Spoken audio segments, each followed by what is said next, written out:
আবু সালেহ আফজাল। আমি তাকে বক্তব্য রাখার জন্য আউযু বিল্লাহি মিনাশ শাইতানির রাজিম। বিসমিল্লাহির রহমানির রহিম।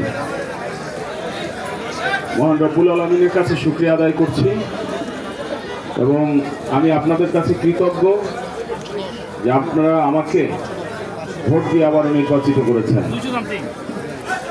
আমরা গত কমিটি আমরা চেষ্টা করেছি ঢাকা রিপোর্টার্স ইউনিটিকে সর্বোচ্চ দেওয়ার জন্য, কিন্তু একটি বছর এটা খুবই কম সময়, যে সময়ের মধ্যে আমরা সবকিছু সমাধান করতে পারিনি।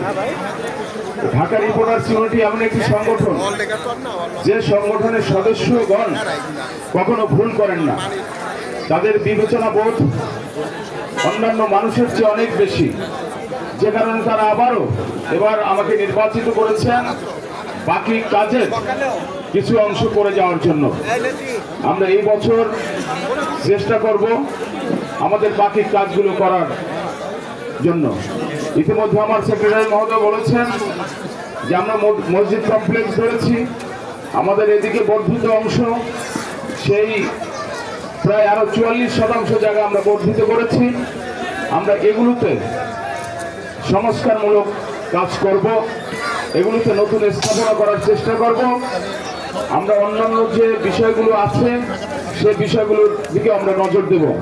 আমরা চাইব ঢাকা রিপোর্টার্স ইউনিটির থেকে প্রতি বছর যেন জার্নালিজমের উপর উচ্চতর ডিগ্রি অর্জন করতে পারে এরকম কিছু মানুষকে আমরা সিলেক্ট করব, এরকম কিছু সদস্যকে আমরা সিলেক্ট করব, এই পরিকল্পনা আমাদের আছে। আমরা চেষ্টা করব আমাদের বিভিন্ন জায়গায় আমাদের উচ্চতর শিক্ষার জন্য, আমাদের গবেষণার জন্য আলাদা কিছু করতে ঢাকা রিপোর্টার্স ইউনিটিকে কেন্দ্র করে। সেক্ষেত্রে আপনারা সবাই আমাদের পাশে থাকবেন। আবারও আপনাদের প্রতি কৃতজ্ঞতা জানাচ্ছি যে আপনারা দ্বিতীয়বার আমাকে ঢাকা রিপোর্টার্স ইউনিটির সভাপতি নির্বাচিত করেছেন। আসলে আমি অত বড় সম্মান পাওয়ার উপযুক্ত নই, কিন্তু তারপরও আপনারা সেই সম্মান আমাকে দিয়েছেন।